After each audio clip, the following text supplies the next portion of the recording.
Buenas tardes, soy el doctor Emilio Márquez Contreras, soy especialista en medicina familiar, soy médico de familia del Centro de Salud Molino de la Vega de Huelva. Desde el distrito Huelva Costa Condado Campiña hemos preparado esta ponencia sobre la enfermedad arterial periférica y su medición mediante el índice tobillo-brazo con ocasión de que el distrito Huelva Costa Condado Campiña va a adquirir una serie de Dopplers vasculares que van a facilitar la medición del índice tobillo-brazo y la detección de la enfermedad arterial periférica en nuestro distrito. La enfermedad arterial periférica es una afección prevalente y es habitual la coexistencia con enfermedad vascular en otras localizaciones. Afecta a un 15% de los sujetos mayores de 70 años, si bien es probable que su prevalencia sea aún mayor si analizamos a los sujetos asintomáticos. La prueba diagnóstica realizada en mayor medida para analizar a la población asintomática es el índice tobillo-brazo. En sujetos sintomáticos, este índice, si es menor de 0,9, tiene una sensibilidad mayor al 95% y una especificidad próxima al 100% en comparación con la arteriografía. La enfermedad arterial periférica se relaciona con riesgo elevado de síndrome coronario agudo, ictus, y de muerte de origen cardiovascular. En los pacientes con enfermedad coronaria conocida, la presencia de la enfermedad arterial periférica eleva el riesgo de muerte un 25% con respecto a los controles. Por todo ello, es importante la búsqueda de esta enfermedad, incluso en pacientes asintomáticos, con la intención de controlar precozmente los factores de riesgo y reducir la mortalidad. Los principales factores de riesgo de la enfermedad arterial periférica son el tabaquismo, la diabetes, la dislipemia, la hipertensión, la hiperhomocisteína, los antecedentes de enfermedad cardiovascular, el sexo mayor de 55 años en los varones o de 65 años en las mujeres y la propia genética de la persona. Respecto al tabaquismo, hemos de decir que en algunos estudios se ha encontrado una asociación más fuerte entre el abuso de tabaco y esta enfermedad que entre el abuso de tabaco y la propia cardiopatía isquémica. Los fumadores más severos no solo tienen un mayor riesgo de enfermedad arterial periférica, sino que presentan las formas más graves que ocasionan isquemia crítica. El abandono del tabaco se ha acompañado de una reducción en el riesgo, y se ha comprobado que aunque el riesgo de experimentar esta alteración en exfumadores es 7 veces mayor que en no fumadores, se ha observado que en los fumadores activos es 16 veces más elevado. De ahí la importancia que tiene el tabaquismo en la enfermedad arterial periférica como factor de riesgo. La diabetes mellitus es un factor de riesgo no solo cualitativo, mejor dicho, sino cuantitativo, ya que por cada aumento del 1% en la hemoglobina glicosilada se produce un incremento del 25% en el riesgo de la enfermedad arterial periférica. El tratamiento de la dislipemia reduce la progresión de esta alteración y el desarrollo de la isquemia clínica. Sin embargo, la hipertensión como factor de riesgo es inferior a la diabetes o al tabaquismo. Sin embargo, se considera que el riesgo es el doble en los pacientes hipertensos que en los controles. La prevalencia de la enfermedad arterial periférica, tanto sintomática como asintomática, es mayor en varones que en mujeres, sobre todo en los más jóvenes. En edades muy avanzadas, prácticamente no se alcanzan diferencias entre ambos sexos. Además, en los varones es mayor en los grados de afectación más severa. Respecto a la edad, hay que decir que es el primer marcador de riesgo. Se estima que la prevalencia de claudicación intermitente en el grupo de 60 a 65 años es del 35%. Sin embargo, en la población 10 años mayor, es decir, 70-75 años, se incrementa hasta alcanzar un 70%. El diagnóstico de la enfermedad arterial periférica se basa fundamentalmente en la correcta anamnesis y exploración física del paciente. Posteriormente debe confirmarse mediante métodos hemodinámicos o morfológicos. Ya puedan ser mediante el índice tobillo-brazo o una arteriografía. Se pueden realizar en la consulta algunas pruebas como el índice tobillo-brazo sin necesidad de recurrir a la misma arteriografía. La enfermedad arterial periférica puede ser silente o dar síntomas, que va desde el dolor producido por el esfuerzo hasta la isquemia crítica de la extremidad. Síntomas típicos pues son la claudicación intermitente, como ya sabéis, el dolor, calambre, insensibilidad, fatiga muscular en los glúteos, en los muslos, y que se exacerba con el ejercicio y se alivia en el descanso. O la isquemia crítica, que es la aparición del dolor en reposo, la aparición de úlcera o la gangrena. Síntomas menos frecuentes o su presentación atípica es la menor capacidad para andar o el dolor en otras áreas. El diagnóstico de la enfermedad arterial periférica puede estratificarse. La sintomatología de los pacientes provocada por la arteriopatía crónica se estratifica según una clasificación que es la clasificación de todos conocida de Leriche-Fontaine. Esta clasificación agrupa a los pacientes que representan una alteración progresiva en 4 estadios. Tiene un gran valor pronóstico, por lo que es muy útil para la indicación del tratamiento. La clasificación de Leriche-Fontaine para la isquemia crónica establece 4 grados. El primer grado es asintomático, que es detectable por la medición mediante el índice tobillo-brazo. El segundo grado es la claudicación intermitente, que puede ser el 2A no limitante o el 2B, que es limitante tras menos de 150 metros de marcha en llano. El grado 3 es el dolor en reposo o nocturno y el grado 4 cuando aparecen lesiones tróficas, necrosis o gangrena. No hay que olvidar que la enfermedad arterial periférica sintomática se asocia con un incremento significativo de la mortalidad. Como podéis ver en la diapositiva, el 15% de los pacientes con esta alteración murieron en las primeras 24 horas.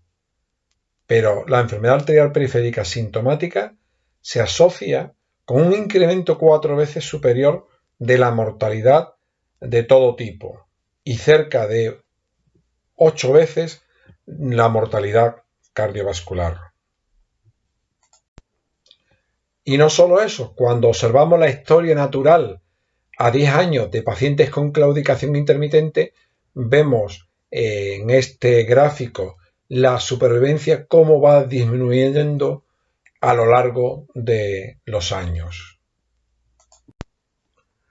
Como hemos dicho anteriormente, lo fundamental, lo primero, en el diagnóstico de la enfermedad arterial periférica es la exploración física. La anamnesis es fundamental, hay que valorar los factores de riesgo y el grado de isquemia que pudiera tener el paciente. Posteriormente, la inspección de la extremidad hay que llevarla a cabo para revelar si hay signos de atrofia, úlcera o otros signos de isquemia crítica en los miembros.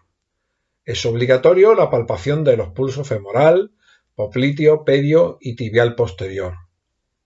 Y la búsqueda mediante auscultación de soplo, especialmente en la fosa ilíaca y en la región inguinal, que puedan revelar signos de estenosis arterial. La ausencia de pulso en las extremidades indica enfermedad arterial, aunque su presencia no la descarta, por lo que en paciente con alto riesgo vascular o clínica de claudicación es necesario utilizar estudios hemodinámicos o morfológicos. Todos sabemos cómo hay que explorar a los pulsos. En la diapositiva veis dónde se puede palpar el pedio, donde el tibial posterior, en la zona retromaleolar, el pulso popliteo, en el hueco popliteo, evidentemente, el pulso femoral en la zona inguinal. Sobre todo en el pulso pedio hay que tener mucho cuidadito, no presionando mucho los dedos, porque si no podemos colapsar la arteria y no notar el pulso. Para el diagnóstico de la enfermedad arterial periférica mediante la exploración instrumental es fundamental pues el Doppler. Es la prueba más utilizada para valorar el índice tobillo-brazo. Es el método hemodinámico no invasivo más importante para evaluar la localización y la intensidad de la arteriopatía. Como veis en la diapositiva, pues lo que necesitamos es un Doppler vascular y un esfigmomanómetro. ¿Por qué es importante el diagnóstico precoz de la enfermedad arterial periférica? Es importante porque el riesgo de muerte por enfermedades cardiovasculares aumenta hasta 6 veces si se padece. La mortalidad anual es de hasta un 4,9%. El 60 al 80% presentan lesión coronaria significativa por angiografía. El 15 al 20% tienen estenosis significativa carotidia. El 28% tienen historia de infarto agudo de miocardio. El 30% de angina y hasta un 16% de ictus. Pero además el 25% de los pacientes con isquemia crítica mueren en el primer año. Presentan un elevado riesgo de amputación y la mortalidad de pacientes que han sufrido esta puede llegar al 45% al año. Y también es importante el diagnóstico precoz porque solo 1 de cada 10 pacientes presenta síntomas típicos de claudicación intermitente y ya tienen la enfermedad arterial periférica. ¿Y por qué es importante realizar un índice tobillo-brazo? Pues porque identifica precozmente a la enfermedad arterial periférica aún en pacientes asintomáticos. Permite realizar recomendaciones para disminuir su progresión. Mejora la estratificación del riesgo vascular. Además, ante la patología, se instaura la recomendación de antiagregación y o tratamiento. Induce la búsqueda de enfermedad arterial en otros territorios. Y además es una prueba barata, sencilla, objetiva, no es invasiva y es de fácil realización por todos los profesionales de atención primaria. ¿Y cuáles son las indicaciones para la realización de un índice tobillo-brazo? Bueno, pues estas son, en primer lugar, pacientes con factores de riesgo. En segundo lugar, personas con enfermedad arterial periférica, enfermedades cardiovasculares, renal crónica o diabetes. En tercer lugar, para la orientación en la diferenciación de los diferentes tipos de úlceras cutáneas en la extremidad inferior, ya sean venosas, arteriales, neuroisquémicas o hipertensivas. Y en cuarto lugar, los pacientes con síntomas de enfermedad arterial periférica, como es la claudicación intermitente, la presencia de soplo, la palpación de pulsos abolidos o disminuidos femorales, popliteos, pedios o tibiales, o la presencia en la extremidad inferior de atrofias, úlceras o signos de isquemia. En nuestro distrito sanitario, las indicaciones de solicitud de un índice tobillo-brazo mediante el nuevo Doppler serán algo más específicas. Con el transcurso de los meses, cuando estemos más capacitados todos los profesionales, cuando hagamos mejores indicaciones, cuando haya una mayor disponibilidad de tiempo y Doppler, se podrá modificar estos aspectos y ampliar las indicaciones del índice tobillo-brazo. Inicialmente, ¿a quién vamos a realizar un índice tobillo-brazo? Ya hemos comentado anteriormente cuáles son los motivos para que seamos un poco más exclusivos. Lo vamos a solicitar en pacientes, 1, que presenten claudicación intermitente o soplos en las extremidades inferiores, 2, la palpación de pulsos femorales, popliteos, pedios o tibiales disminuidos o abolidos, y 3, la presencia de extremidades inferiores de atrofia, úlceras o signos de isquemia. Recordad que esto podrá ser modificado en cada centro de salud o de forma global en un futuro cercano.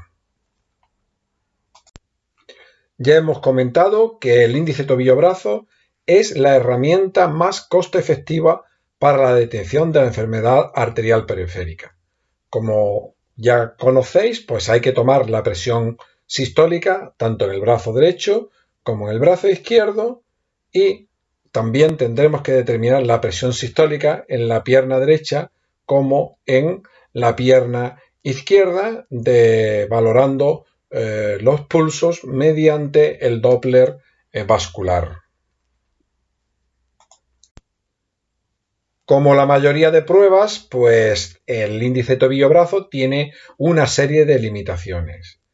¿Cuáles son? Pues una de ellas es la presencia de calcificaciones arteriales. En segundo lugar, paciente con estenosis proximal moderada de la arteria ilíaca, pues una limitación para la realización de este índice. Los pacientes con estenosis grave, pero con circulación colateral, en alteraciones congénitas de la arteria pedia, o la disminución severa ausencia de pulso en tibial posterior, ya que diferencia de más de 20 milímetros de mercurio en la presión arterial sistólica del mismo sugiere pues la presencia de una obstrucción arterial.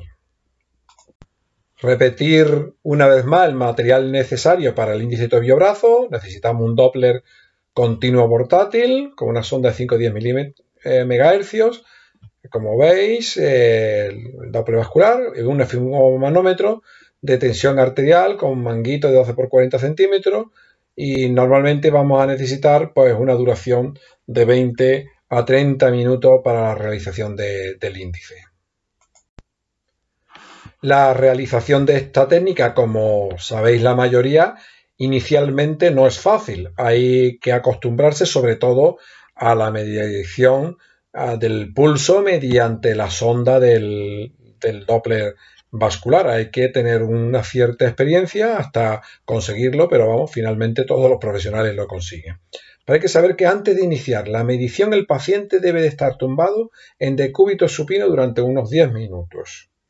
Entonces realizaremos la medición en primer lugar en el brazo, colocaremos el manguito en la parte superior del brazo, como cuando medimos la presión arterial, inflamos el manguito por encima de la presión arterial sistólica, debe haber una ausencia de flujo, se coloca la sonda Doppler sobre la arteria braquial, en el lugar donde previamente la hemos palpado y veíamos que latía, correspondiéndose la presión arterial sistólica pues con el momento de reanudación de flujo y con el sonido en el Doppler.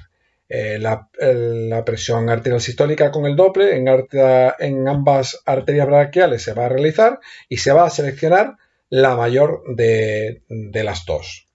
En el tobillo pues vamos a hacer algo similar. Colocaremos el manguito por encima de los maleolos, la presión arterial sistólica la mediremos en ambas arterias pedias y en ambas arterias tibiales posteriores, y vamos a seleccionar la mayor de cada pierna. Es decir, por un lado tendremos brazo y pierna de un izquierdo y por otro lado brazo y pierna derecho. Debemos realizar pues 2 mediciones en el tobillo y registrar la media de ambas.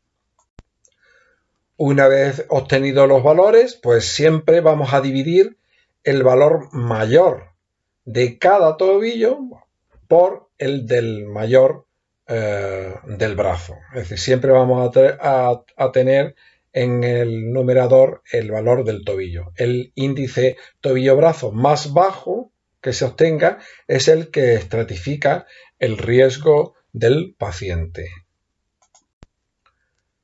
Hay que recordar que cuando vayamos a valorar los pulsos mediante la sonda del Doppler, la sonda hay que intentar que tenga un ángulo entre 45 a 60 grados. Si no lo mantenemos así, vamos a tener dificultad en la detección del pulso. ¿Y cómo interpretamos el índice tobillo-brazo según sus valores? Pues muy sencillo. Un índice tobillo-brazo menor de 0,9 es sinónimo de enfermedad arterial obstructiva, aunque más del 80% de estos pacientes estén asintomáticos. Recordar, entre 0,9 y 0,7 se considera enfermedad leve, entre 0,7 y 0,4 enfermedad moderada, y si es menor de 0,40, pues consideramos una enfermedad arterial periférica severa, y evidentemente el criterio de derivación a cirugía vascular es prioritario. Un índice de tobillo-brazo mayor de 1,4 pues es compatible con una arteria incompresible e indica un alto riesgo vascular. Normalmente cuando está entre 0,4 y 1,4 puede ser algo normal, y en caso de sospecha de patología pues precisaría de otras exploraciones complementarias. Por consiguiente, recordamos la interpretación de los resultados una vez más. Entre 1 y 1,29 es lo normal, entre 0,91 y 1 es borderline, y ya lo que empezamos a considerar pues patología moderada entre 0,40 y 0,90, y menos de 0,40 es grave, y cuando lo tenemos mayor de 1,30 pues un gaso no compresible, también considerado como patológico. Y poniendo un ejemplo de su estratificación, como veis en la parte izquierda, se ha medido la presión arterial. Vemos que en el brazo derecho pues tenemos 156, y en el tobillo derecho tenemos en el tibial 154 y en la pedia 160. Vamos a calcular el índice tobillo-brazo derecho. En la parte derecha de la imagen vemos que es 1, y ese valor, ¿cómo se consigue? Pues poniendo en el numerador la presión sistólica más alta del pie, siempre el pie arriba, como hemos dicho. Como veis, el más alta es 160, y debajo ponemos la presión sistólica más alta entre ambos brazos. Como veis, es 160, corresponde al brazo izquierdo. Cuando queremos calcular el índice tobillo-brazo izquierdo, pues vamos a hacer algo similar. La presión sistólica más alta del pie en el numerador, como tenemos 100 y 96, ponemos 100, y la presión más alta entre ambos brazos, pues en el brazo izquierdo 160, pues así es como vamos a calcular el índice tobillo-brazo, que nos da 0,63. Siempre pues vamos a escoger entre el valor más bajo que hayamos obtenido, como ha sido 1, y 0,63, pues podremos decir que el índice de tobillo-brazo del paciente es de 0,63. Bueno, esta diapositiva pues es un recordatorio de lo que hemos hablado.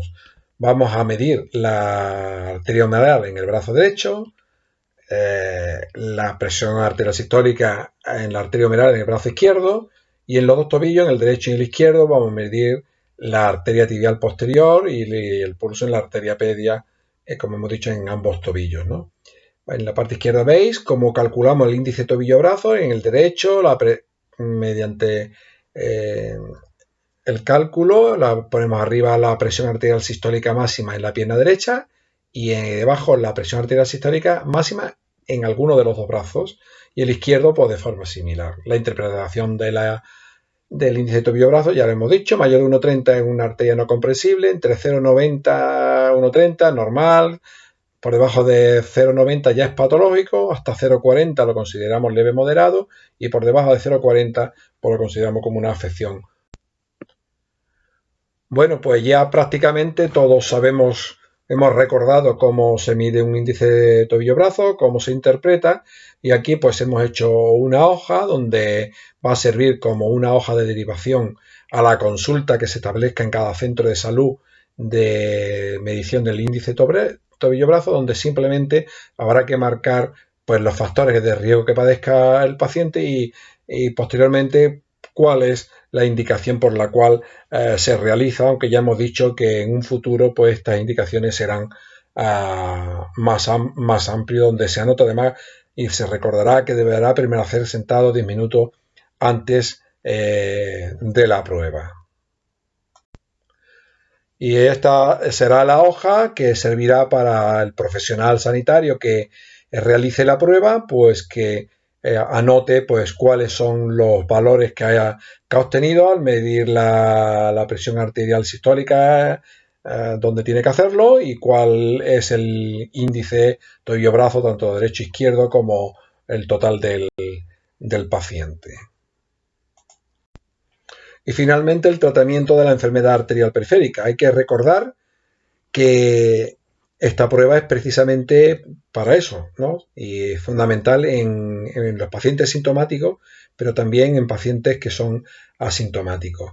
Y el tratamiento médico de pacientes con enfermedad arterial periférica pues tiene un doble objetivo. Fundamentalmente es mejorar la situación funcional de la extremidad y por otra prevenir los efectos secundarios a la distribución polifocal que tiene esta enfermedad. Por eso es fundamental el control de los factores de riesgo cardiovascular. Probablemente este tipo de pacientes tendrán que estar tomando algunos de los medicamentos para los factores de riesgo, como puede ser un hipolipemiante, puede ser un antidiabético o puede ser un antihipertensivo. Por supuesto, se le habrá indicado que deje de fumar y que evidentemente pase pues aproximadamente más de 40 minutos cada día. En segundo lugar, se podrá hacer una prevención probablemente secundaria de eventos cardiovasculares, para lo cual probablemente, si no está indicado, pues se le indicará una antiagregación, ya pueda ser con aspirina o con clopidogrel, y por supuesto pues podemos poner un tratamiento específico para algunas molestias, como puede ser el dolor, y para ello pues podemos utilizar vasodilatadores arteriales periféricos, como pueden ser el cilostazol o puede ser la pentosifilina. Y bueno, con esto pues vamos a finalizar y espero que en un futuro cercano pues todos nuestros pacientes puedan beneficiarse pues del Doppler que vamos a tener a disposición todos los profesionales de la atención primaria en Huelva. Muchas gracias y hasta otro día.